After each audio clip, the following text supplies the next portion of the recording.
જોહાર, જય આદિવાસી। હમણાં થોડા દિવસ પહેલા જે સ્થાનિક સ્વરાજ્યની ચૂંટણી થઈ એમાં છોટાઉદેપુર તાલુકા પંચાયતની 13 જેટલી બેઠકો પર આમ આદમી પાર્ટીના ઉમેદવારોનો ભવ્ય વિજય થયો।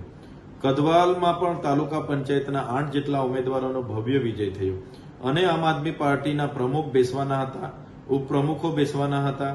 ત્યારે ભાજપના લોકોએ ભૂતકાળમાં કૌભાંડો ઉજાગર ના થાય અને ભવિષ્યમાં ભ્રષ્ટાચાર કરવાનું મળે અને પોતે સત્તા કઈ રીતના ટકાવી શકે એના માટે આજે એ લોકોએ લોકશાહીને દાગ લગાડે એવી ઘટનાને એમણે અંજામ આપ્યો છે। એ લોકોએ શરૂઆતથી જ આ પ્રયાસોમાં હતા। એ લોકોએ 50-50 લાખ સુધી અમારા એક સભ્યને ઓફરો પણ કરી હતી, પણ અમારો એક પણ સભ્ય એમના પૈસાના લોભ લાલચમાં આવ્યો નહીં અને તૂટ્યો નહીં। ત્યારે આજે કદવાલ તાલુકા પંચાયતમાં પ્રમુખ ઉપપ્રમુખની વરણી હતી અને અમારા પ્રમુખ અને ઉપપ્રમુખ જીતવાના હતા।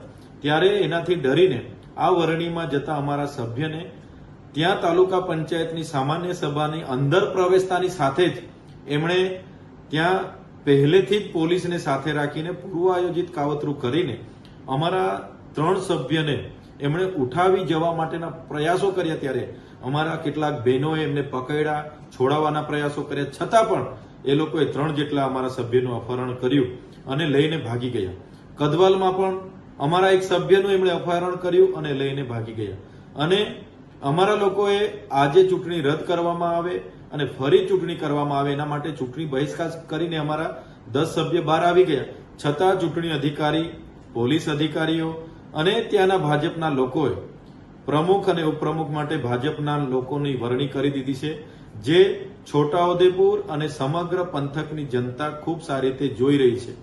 ત્યારે આ લોકશાહી દેશમાં જે પ્રકારે સત્તાને ટકાવી રાખવા માટે ભાજપના નેતાઓ કયા હદ સુધી જાય છે તેનો આ ઉત્તમ દાખલો એ છોટાઉદેપુરમાં એ લોકોએ કરેલું કૃત્ય જે આપણને બધાને બતાવે છે કે એ લોકો સત્તા માટે શું કરી શકે છે।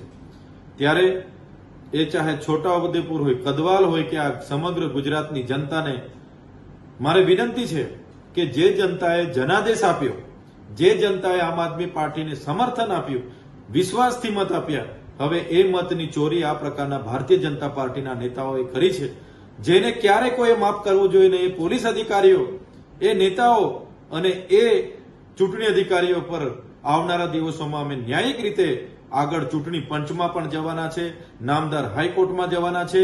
અમારી માંગ માત્ર ને માત્ર જનતાના જનાદેશ બચાવવાનો, લોકશાહી બચાવવાનો, દેશનું સંવિધાન બચાવવાનું છે અને એના માટે અમે સડકથી લઈને સદન સુધી આવનારા દિવસોમાં લડવાના છે।